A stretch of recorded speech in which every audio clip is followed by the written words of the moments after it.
네. 오늘 말씀은 우리 바깥들에서 시대소망 제68장 본문의 말씀을 우리 함께 나누도록 하겠습니다. 자, 우리 본문의 말씀이 좀 긴데요. 우리 눈으로 한번 같이 따라 읽겠습니다. 제가 읽겠습니다. 명절에 예배하러 올라온 사람 중에 헬라인 몇이 있는데 저희가 갈릴리 베세다 사람 빌립에게 가서 청하여 가로되 선생이여 우리가 예수를 배웁고자 하나이다 하니 빌립이 안드레에게 가서 말하고 안드레와 빌립이 예수께 가서 여짜온데 예수께서 대답하여 가라사대 인자의 영광을 얻을 때가 왔도다. 내가 진실로 진실로 너에게 이르노니 한 알의 밀이 땅에 떨어져 죽지 아니하면 한 알 그대로 있고 죽으면 많은 열매를 맺느니라. 자기 생명을 사랑하는 자는 잃어버릴 것이요 이 세상에서 자기 생명을 미워하는 자는 영생하도록 보존하리라. 사람이 나를 섬기려면 나를 따르라. 나 있는 곳에 나를 섬기는 자도 거기 있으리니 사람이 나를 섬기면 내 아버지께서 저를 귀히 여기시리라. 지금 내 마음이 민망하니 무슨 말을 하리요. 아버지여 나를 구원하여 이때를 면하게 하여 주옵소서. 그러나 내가 이를 위하여 이때에 왔나이다. 아버지여 아버지의 이름을 영광스럽게 하옵소서 하시니 이에 하늘에서 소리가 나서 가로되 내가 이미 영광스럽게 하였고 또다시 영광스럽게 하리라 하신대.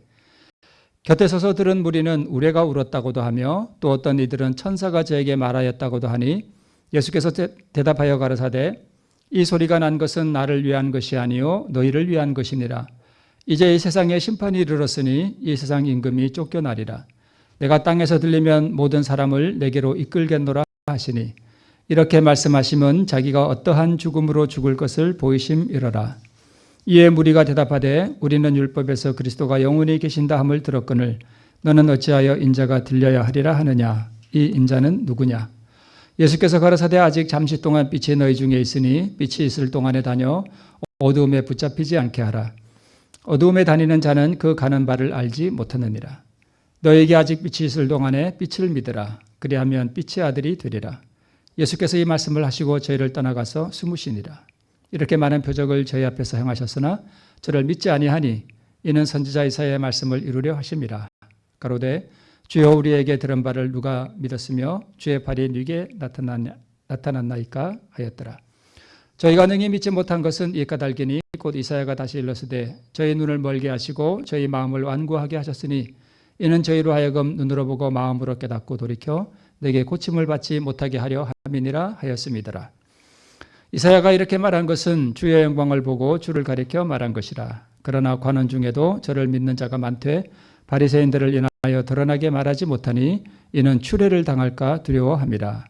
저희는 사람의 영광을 하나님의 영광보다 더 사랑하였더라. 자, 오늘 제목이 바깥들에서죠. 이게 예수님 당시에 그 헤롯 성전을 이렇게 모양으로 그린 그림입니다. 저기 가운데 하얀 부분이 이제 성소 부분이고요. 그 앞에 그 앞에 빨간 원 표시한 데가 여인들의 뜰이에요. 그래서 저기는 여인들도 이스라엘 백성들 중에 여인들도 저기 들어갈 수 있었습니다. 그리고 바깥들은 어딘가 하면 바로 이 양쪽 사이드 여기가 바깥들 또는 이방인의 뜰입니다. 여기는 이제 뭐 헬라 사람이나 로마 사람이나 아무 사람이나 다 올 수 있어요. 그런데 저 성전 경내 안에는 이방인은 절대 못 들어갑니다. 근데 이 헬라 사람들은 저 안에 못 들어가요. 그래서 이 바깥들에서 제자에게 빌립에게 우리가 예수를 배웠고자 하나이다라고 요청을 합니다. 그래서 그때 예수님은 어디 계셨는가 하면 저 성전 경내 안에 계셨습니다. 그러면 예수님께서 헬라인을 면담하려면 어디로 나오셔야 될까요? 바깥들로 나오셔야 됩니다. 왜냐하면 이방인은 저 성전 경내로 들어갈 수 없기 때문에 그렇습니다. 그래서 오늘 제목이 바깥들에서입니다. 자, 우리 헬라 사람들은 우리가 잘 아는 대로 그리스 사람들이죠. 우리 신약 성경이 헬라어로 기록되어 있습니다. 그 당시에 헬라어는 오늘날의 영어와 같아요. 그 당시에 로마 제국의 거의 대부분의 국가가 헬라어를 썼습니다. 자, 예수님이 탄생하실 때 동방에서 누가 왔죠? 동방 박사들이 왔었죠. 그런데 우리 시대서망은 이것을 뭐라고 표현하고 있는가 하면 예수님께서 이제 돌아가실 때가 다 된 이 상황에서 누가 왔다라고 이렇게 표현을 하고 있는가 하면 서방 박사들이 왔다 이렇게 표현하고 있습니다. 서방 박사 처음 들어보시나요? 네. 서방 박사가 있었어요. 네. 탄생 때는 동방에서 누가 오고요? 동방 박사들이 오고 예수님이 이제 돌아가실 때가 다 된 이 시점에서는 헬라는 서쪽이거든요. 서쪽에서 서방 박사들이 왔습니다. 그래서 우리 시대서망에 이렇게 기록하고 있어요. 박사들이 그분의 생애 초기에 동방에서 왔던 것처럼 이 사람들은 그분의 생애 말기에 구주를 찾아 어디서 왔다고요? 서방에서 왔다. 이렇게 말씀하고 있습니다. 동방에서 온 박사들도 아기 예수를 찾으러 왔었죠. 그리고 서방에서 온 이 박사들도 예수님을 찾으러 왔어요. 그래서 빌립에게 말하기를 우리가 예수를 배우고자 하나이다 라고 요청을 하는 것입니다. 그래서 서방 박사들이에요. 그러면 서쪽에서 이 서방 박사들이 도대체 왜 왔을까? 왜 왔는가 하면 서방에서 박사들이 왔다는 얘기는 예수님께서 33년 동안 사시고 또 3년 반 동안 공생애를 하시는 동안 그분이 행하신 그 복음 사역이 어디까지 전파됐는가 하면 사실은 어떻게 보면 지구를 한 바퀴 돌아서 서쪽에까지 다 전파되었다는 뜻입니다. 그래서 이 예수님의 복음을 들은 이 서방 쪽에 사는 이 헬라 사람들 그리고 복음에 깊은 관심을 가지고 연구하던 사람들이 물론 성경을 연구했겠죠. 구약 성경도 연구하고 그 당시에는 신약 성경은 아직 없었습니다. 예수님 당시에. 이 예수라는 분이 분명히 메시아로 오셨는데 이분이 왜 오셨는가? 이분의 사명이 무엇인가 하는 것을 알고 싶었어요. 근데 여러분 여기 제가 사명이라고 써놨는데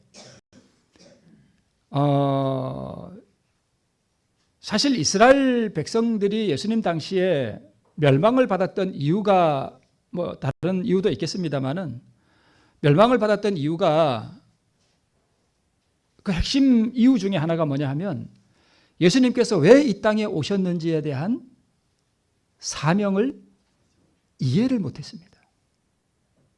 이걸 이해를 못했어요.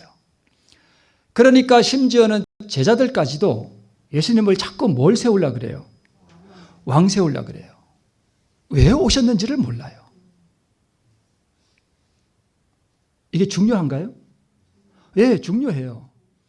예수님이 왜 이 땅에 오셨는지를 그 사명을 올바로 이해를 했더라면 이 제자들이나 또는 이스라엘 백성들도 그렇고 종교 지도자들도 그렇고요. 예수님을 그렇게 저버리지 않았을 거예요. 마찬가지로 오늘 우리도 예수님이 지금 하늘 지성소에 계시잖아요.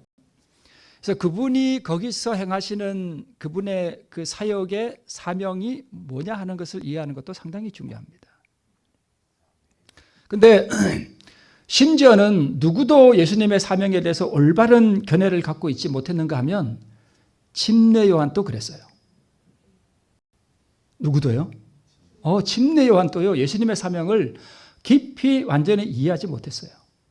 물론 예수님이 침례 받으실 때 보라 세상죄를 지고 가는 하나님의 어린 양이로다라고 이렇게 했지만 자기가 감옥에 가 있을 때 자기 제자들을 예수님께 보내서 뭐라고 물었는가 하면 우리가 다른 일을 기다리오리까? 라고 물었죠. 그러니까 이 침례 요한도 예수님의 사명에 대해서 올바른 견해를 가지고 있지 못했습니다. 그래서 예수님께서 은근히 침례 요한을 뭐 하셨는가 하면 책망하셨어요. 그리고 예수님의 사역에 대한 보고를 받고 난 다음에 그때서야 침례 요한의 마음속에도 뭐가 생겼냐면 깊은 확신이 생겼습니다. 그런데 참 이상하게 본 백성인 이스라엘 백성들은 자기들의 구주로 오신 이 예수님에 대한 사명에 대해서 어두움 가운데 있었습니다. 그걸 이해를 못했어요. 그런데 이 헬라인들이 지금 왜 찾아왔는가 하면 예수님, 그러니까 이 예수님이 성전 바깥들에 나와서 이 헬라 사람들과 나눈 대화의 요점이 뭘 것 같아요? 뭘 물어봤을 것 같습니까? 헬라인들이 예수님께. 이걸 성경을 이렇게 우리가 연구하면서 또 시대소망을 통해서 우리가 성경을 보면서 우리가 무엇을 이해를 해야 되는가 하면 무엇을 또 이렇게 염두에 둬야 되는가 하면 도대체 예수님과 헬라인들이 무슨 대화를 나눴을까? 왜 찾아왔을까? 그들의 대화의 주제는 뭐였을까? 이것을 이해하는 게 굉장히 중요해요. 그러니까 이 헬라 사람들이 바깥들에 나온 예수님에게 뭘 물어봤을까요? 당신의 사명이 뭡니까? 당신이 왜 이 땅에 오셨습니까? 당신이 이 땅에 오신 이유가 뭡니까? 그걸 물어봤을 거예요. 틀림없습니다. 왜냐하면 이거는 제 생각이 아니라 시대소망에 그렇게 기록되어 있어요. 사명을 물으러 왔던 거예요. 그러니까 예수님께서 뭐라고 대답하셨을까요? 그것은 성경에 기록되어 있지 않아요. 그죠? 여기 시대소망에도 기록되어 있지 않습니다. 예수님께서 아마 이렇게 말씀하셨을 거예요. 이 사람들이 성경을 알았을 거 아니에요. 구약 성경을. 그러니까 구약 성경에 나타난 예수님의 초림에 대한 예언들을 쭉 그렇게 말씀하시면서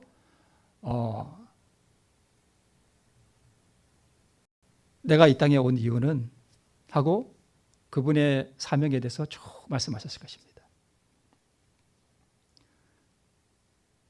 예수님에 대한 이 사명을 이해하지 못했기 때문에 심지어 제자들까지도 십자가에 달리시는 예수님을 보고 완전히 낙담해 버렸습니다.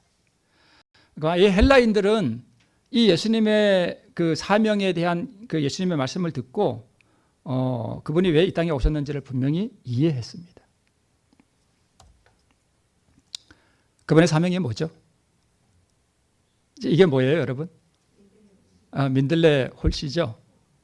네, 민들레 홀씨. 제가 이제 내일은 언제 한번 살짝 언급하고 지나갔던 예수님이 이 땅에 오셔서 그 완전한 품성을 개발하셨다 그랬는데 그 개발이 뭔지에 대해서 좀 이렇게 말씀을 드리도록 하겠습니다. 사실 내일 하는 설교 말씀도 사실 이것의 연장이긴 한데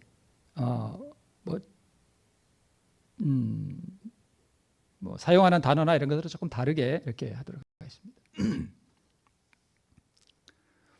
예수님이 이 땅에 오신 이유는 뭘 만들러 오셨는가 하면 바로 이 씨 하나 만들러 오신 거예요. 씨.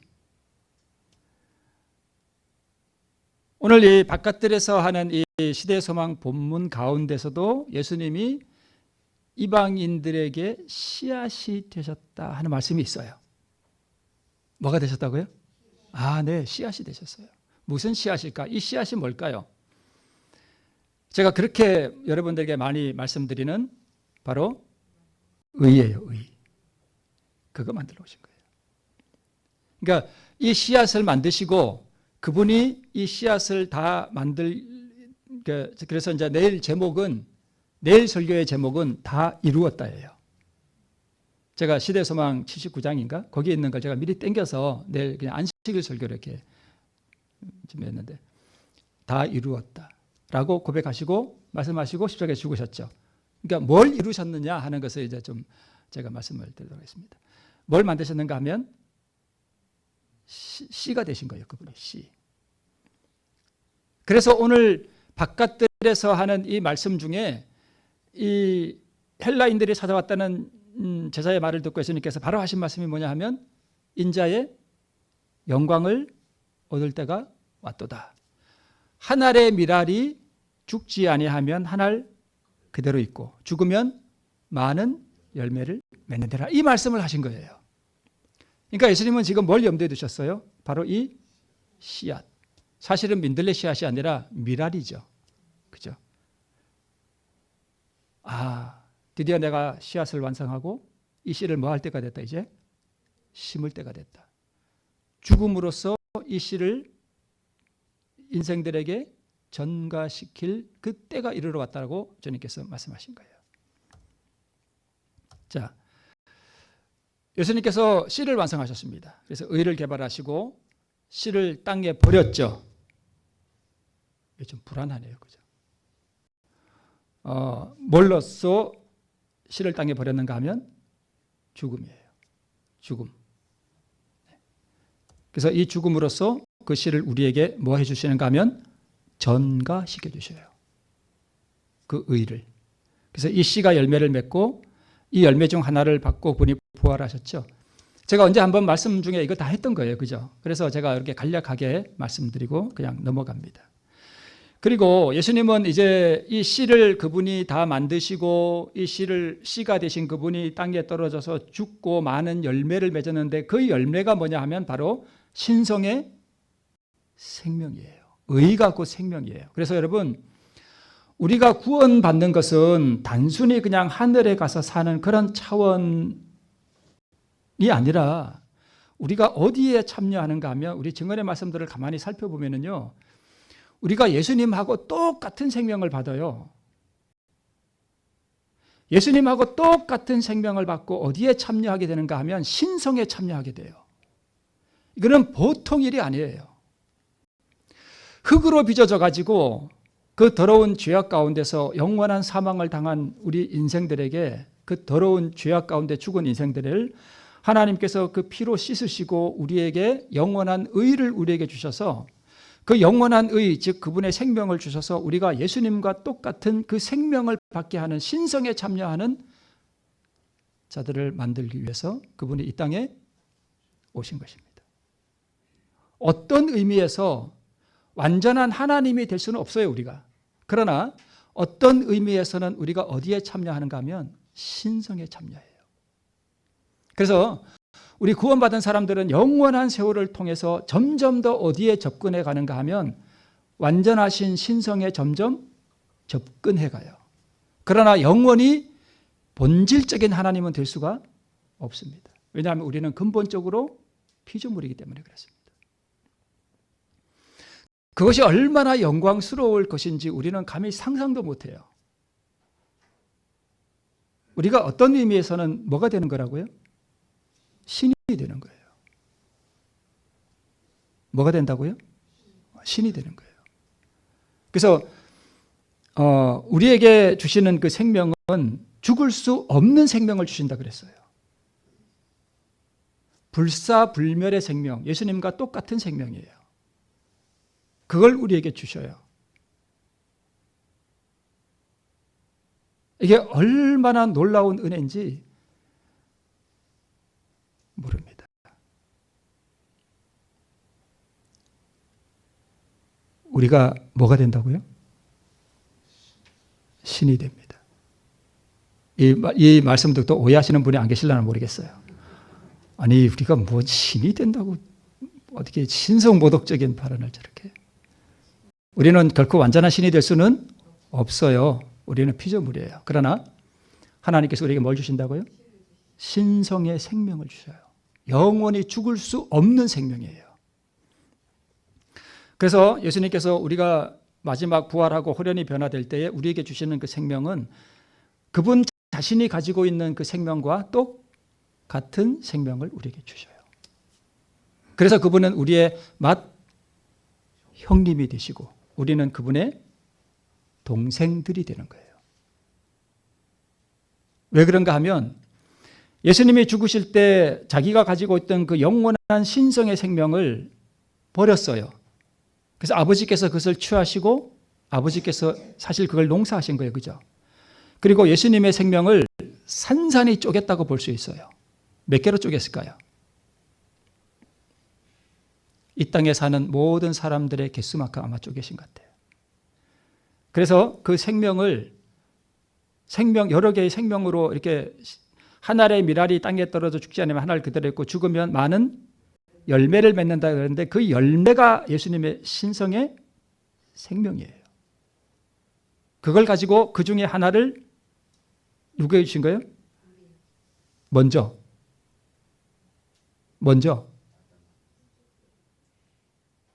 예수님께.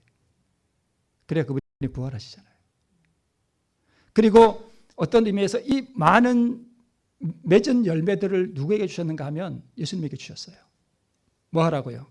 그분이 그거 가지고 우리에게 주실 수 있는 뭘 가진 거예요? 권세를 받으신 거예요. 그래서 여러분, 예수님이 하나님의 뭐라 그러죠? 아들이라 그러죠. 예수님이 언제 진정한 의미에서 하나님의 아들이 되셨나요?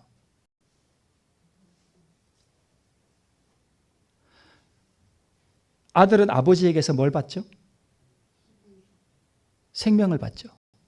그러면 그게 아들이죠.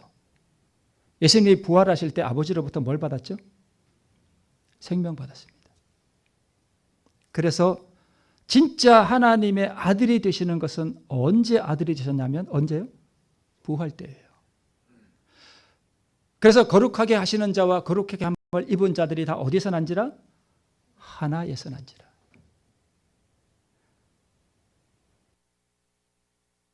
그래서 예수님도 아버지에게서 생명을 뭐하고요? 받고 우리도 예수님께로부터 그 똑같은 생명을 받고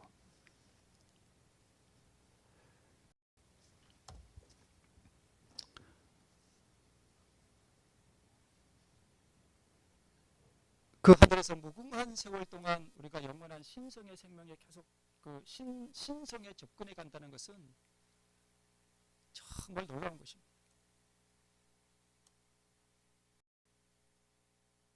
그래서 오늘 이 땅에 이 말씀이 나온 겁니다. 내가 진실로 진실로 너에게 이르노니 하늘의 밀이 땅에 떨어져 죽지 않으면 하늘 그대로 있고 죽으면 많은 열매를 맺느니라. 전율계의 법칙. 제가 이때 이거 한번 기억나시죠? 이거 기억나시죠? 그러니까 저기 하나하나가 다 뭐냐 하면 예수님의 신성의 생명이에요. 그 중에 하나를 예수님이 받으신 거고 그래서 우리의 맏 형님이 되셨고 여러분 예수님이 우리의 맏 형님이고 우리가 동생이면 아버지가 계신 거죠. 그러면 여기 홍길동이라는 아버지가 있고 홍길남이라는 아들이 있고 홍길서라는 아들이 있으면 홍길남이하고 홍길서는 아버지에게서 받은 생명이 같아요, 달라요? 같은 거예요. 그래서 홍길남이는 홍길서의 맏 형님이 되는 거예요. 그러니까 예수님의 생명과 우리의 생명이 뭐하다고요? 같아요. 같은 생명을 받아요.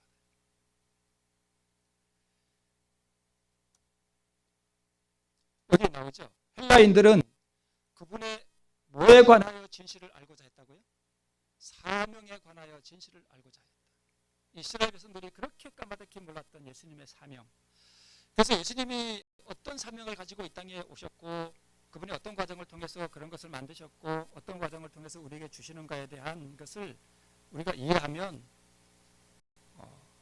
이게 정말 굉장한 것입니다. 여기 그렇게 나오죠. 백성들, 종교 지도자들, 침례요한, 제자들 전부 다 그리스도의 사명의 본질을 잘 몰랐습니다.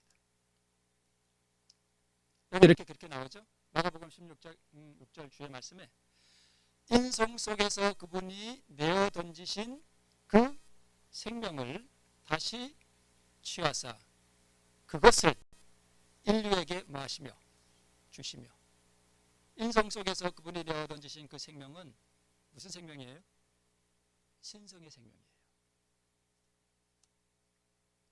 믿다가 자연사를 당한 모든 신자들은 하나님의 아들과 살과 피를 먹고 마심으로써 그들 속에 영원한 생명을 가지고 있다. 그 생명은 예수 그리스도의 생명이다. 맞습니까? 네, 여기 그렇게 돼 있잖아요. 구원받는 사람들이 받는 생명은 예수 그리스도의 생명이에요. 예수는 그를 믿는 사람들이 죽는 것을 영원히 불가능하게 만들어 놓았다. 여러분, 내가 어떤 생명이 있는데 내가 가진 생명이 죽는 것이 이제 불가능하게 됐어. 그것이 어떤 의미에서는 뭐예요? 신이에요. 맞아요? 네, 맞습니다. 그래서 그 영원한 생명을 나누어 받은 우리의 마땅한 삶이 무엇이냐면 자신의 생명을 그대로 보존하는 일하는 열매를 생산하지 못한다. 그것은 홀로 살 뿐이다. 만일 원하기만 하셨다면 그리스도께는 죽지 않으실 수 있었다. 당신의 생명을 드림으로써 그분은 인류에게 생명을 나누어 주실 수 있었다. 그분이 우리에게 생명을 나누어 주실 수 있었던 것은 그분이 자기 생명을 뭐 하셨기 때문에 희생하셨기 때문에 그렇다는 것입니다. 그렇다면 그 영원한 생명을 받는 우리는 동일하게 우리가 가진 것을 뭐 해야 될까요? 희생하는 거죠. 네. 자, 여기 제가 아까 예수님이 우리의 씨앗이 되셨다는 말씀 제가 잠깐 드렸었죠. 그래서 여기 본문에 이렇게 되어 있습니다. 당신의 생명을 드림으로써 그분은 인류에게 당신의 생명을 나누어 주실 수 있었다. 오직 땅에 떨어져 죽으심으로써 그분은 거대한 수확, 즉 모든 민족과 족속과 방언과 백성 중에서 하나님께 구속함을 받은 큰 무리의 뭐가 되셨대요? 씨앗이 되셨대요. 그래서 제가 이 씨앗을 그림을 올려드린 겁니다. 네. 그리스도께서는 이 진리를 모든 사람들이 배워야 할 희생의 교훈과 연결시키신다. 여러분, 희생이 뭐죠? 희생은요,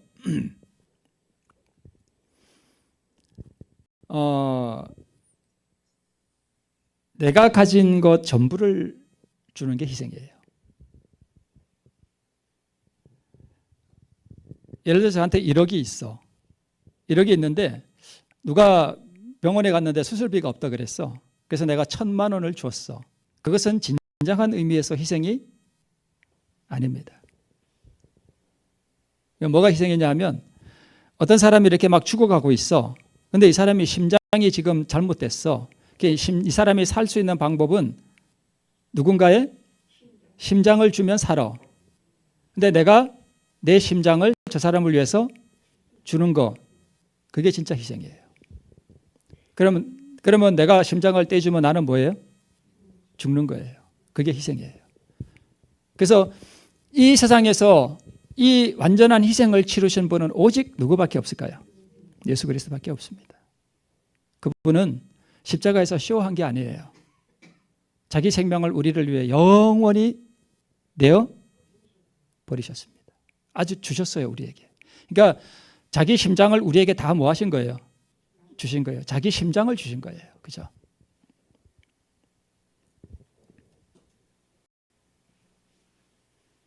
제가 앞에 말씀드렸던 이야기가 여기 다 있습니다. 헬라인들과 무슨 이야기를 나누었겠는가? 그리스도의 사명의 본질에 대해서 이야기를 나누었습니다. 아마 예수님께서 헬라인들과 이 이야기를 나누시면서 이 하늘의 미랄 이야기를 또 하셨는지도 몰라요. 그러면서 이 헬라인들이 예수님의 사명의 본질에 대해서 이해할 수 있도록 그렇게 했습니다. 그래서 이 헬라인들이 찾아왔을 때 예수님께서는 무엇을 보셨는가 하면 이 헬라인들을 통해 씨를 나누어 받을 무수한 사람들을 보셨다라고 시대소망에 기록되어 있습니다. 이제 마지막 장면인데요. 이스라엘 백성들은 예수님의 그 희생의 사명의 본질을 몰랐습니다. 알려고도 하지 않고 믿으려고도 하지 않고 결국은 생명의 씨앗 되신 예수님을 배척해버렸습니다. 이게 시대소망 제 68장 바깥들에서 마지막 문장이에요. 여기 이렇게 되어 있습니다. 오호라 저희의 재난의 시기를 알지 못하는 자들이여, 그리스도께서는 천천히 그리고 슬퍼하시면서 성전 경례를 영원히 떠나셨다. 그리고 이스라엘 백성들은 버림을 받았습니다.